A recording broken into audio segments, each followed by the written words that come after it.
சின்ன வயசுலலாம் இது என்னோட பெரிய பெரிய தேடல்னு கூட சொல்லலாம். எனக்கு இது ரொம்ப ரொம்ப பிடிக்கும்.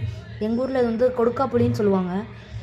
ரொம்ப ஒரு துவர்ப்பும் இனிப்பும் சேர்ந்து இருக்கும். கிலோ கணக்கில் நானாக உட்காந்து சாப்பிட ஆரம்பித்தேன்னா ஒவ்வொரு இதையும் சாப்பிடுவேன். இப்போ இந்த ஒரு கொடுக்காப்புளி எடுத்து சாப்பிட்றேன்னு வச்சுக்கோங்க, இதை சாப்பிட்டு முடிக்கக்குள்ள திரும்ப புதுசாக சாப்பிட்ற மாதிரி இருக்கும் அடுத்த இதை எடுத்து சாப்பிடும்போது. அப்படி தான் இது ஒரு ஃபீல் கொடுக்கும். அப்போல்லாம் பேக்கரியோ பன்னோ இல்லை பப்ஸோ இந்த மாதிரி ஃப்ரைடு சிக்கனோ இது மாதிரிலாம் நமக்கு எதுவும் கிடைக்காது. ஃபுல்லாக எங்கள் ஊர்லலாம் இந்த மாதிரி வெள்ளரிக்காய், வாட்டர்மெலன், அதாவது தர்பூசணின்னு சொல்லுவாங்களே அது, அதுக்கப்புறம் இந்த கொடுக்காப்புளி இது வந்து சம்மர் சீசனில் தான் கிடைக்கும். இப்போ வந்து 1/4 கிலோ 40 ரூபான்னு விற்கிறாங்க. எனக்கு வந்து இது என்னோடய அக்கா வீட்டிலேருந்து கொடுத்து விட்டாங்க. எவ்வளோனா இவ்வளோ கொடுத்தாங்க. நான் ஒரு நாளில் எவ்வளோ சாப்பிட்ருக்கேன்னு பாருங்கள். மீதி இவ்வளோ தான் இருக்குது. பாதிக்கு பாதி நான் ஒருத்தரே சாப்பிட்டேன். எனக்கு அந்த அளவுக்கு பிடிக்கும். ஒவ்வொரு ஊர்லேயும் இது ஒவ்வொரு பேர் சொல்லுவாங்க.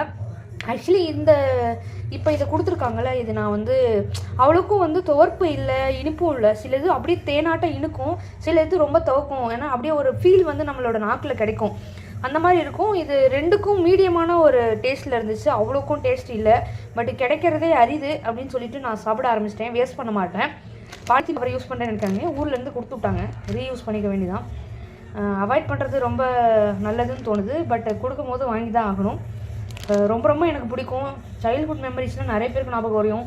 90s கிட்ஸ்லாம் இதுக்காக எத்தனையோ முள்ளெல்லாம் குத்தி, ஏன்னா இந்த மரம் வந்து முள் மரமாக இருக்கும், இது கீழே முள்ளெல்லாம் குத்தி ரத்தம்லாம் வர வச்சு இதை போய் சாப்பிடுவோம்.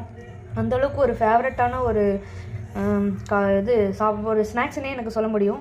எங்கள் ஊரில் இதை வந்து அதாவது என்னது கொடுக்காப்புளின்னு சொல்லுவாங்க. உங்கள் ஊரில் இதுக்கு பேர் என்னன்னு சொல்லுங்கள். யாரெல்லாம் இதை ரொம்ப பிடிக்கும், நிறைய பேர் இதை மிஸ் பண்ணுவீங்க, கண்டிப்பாக எனக்கு கமெண்ட்டில் சொல்லுங்கள். எனக்கு ரொம்ப ரொம்ப பிடிக்கும். இதை சாப்பிட்றதுக்கு இப்போ வந்து யாருக்குமே இது பிடிக்குமா என்னன்னு தெரியல, ஆனால் இதை நான் ஒன்று கூட வேஸ்ட் பண்ணாமல் சாப்பிடுவேன்.